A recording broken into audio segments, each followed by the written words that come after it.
Welcome back to Holly's Cottage. There you go, we're tripping. And our question today is, what is the first book or any book that made you cry?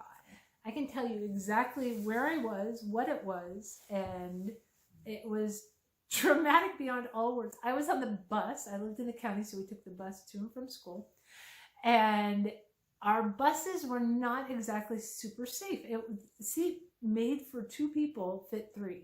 So I was on the end of the seat, but if you wedged yourself in, you kind of tipped up, put your knees against the seat in front of you, you could not fall out with every curve, so I could read. So I was on the end of a seat reading the scene where Gandalf dies. And it was the first time I read that book, and I was definitely a little older. I read The Hobbit in 3rd grade, but this was definitely like towards the end of middle school.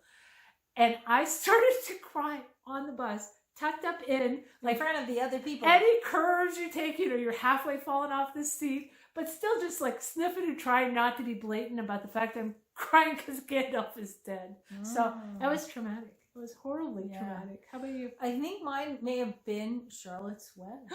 Yeah. Which I don't think I ever cried. I was sad. I don't know. I don't know if I cried or not. But that possibly Where the Red Fern Grows.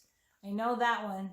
That one got the me. Narnia books, there were some of the parts of that I thought were very sad. But I don't know that I actually cried. I really think the first time I actually cried was probably Gandalf. Well, again, this was one of the things that I loved when I was a teacher and I would read aloud to kids because, again, I am that kind of a person and I do try to control, but I am that literal lump in your throat where you can't talk when you get like that.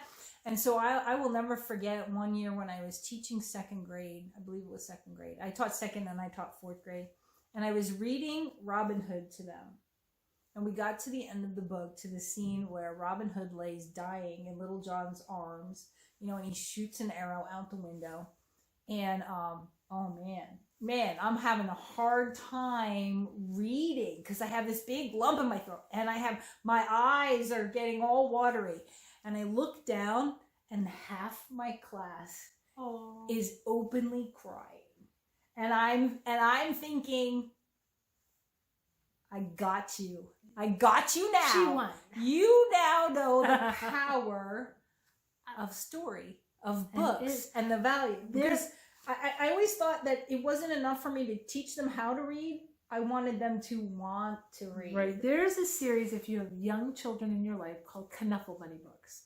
It's we've talked about those. Yeah, and I will tell you, you see her before she can talk, and she loses Knuffle Bunny and gets him back. In the 2nd book, she's in school, and somebody has another Knuffle Bunny, and it's a problem.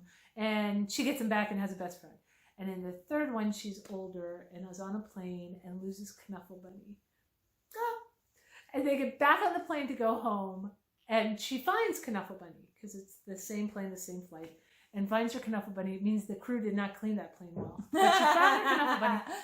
And there's a baby behind them crying, and she realizes that she's big enough to let it go. So she gives the baby the Knuffle Bunny, and her parents are like, what? And the mom's like, what? And the passengers are all happy because the baby's not crying. And that's the end of the story, except there's another little, afterwards. Postscript. And he's like, the dad who's writing this says, I hope someday, see, it's going to get me every single time. You grow up, and you find someone, you get married, and you have a baby, and she's a pen pal with the baby she gave it to.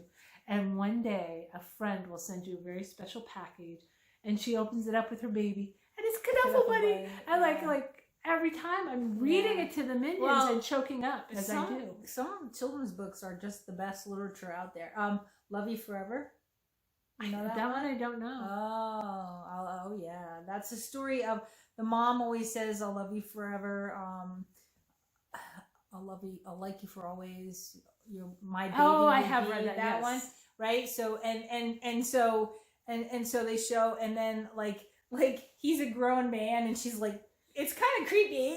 She's climbing up in the window, and she does the same thing and says the whole thing. As long as I'm living, my baby you'll be. Yeah. And then the end of the book, the mom is old, and he's cradling her and said, "Oh yeah." Oh, that's, yeah. It's like such a powerful, it's like, oh yeah. Yeah, no, I've told the Books are powerful things. I really highly recommend Knuffle Bunnies, so check those out because they'll make you tear up. So tell us down in the comments, what was the first book that made you cry? All right, we'll see you next time.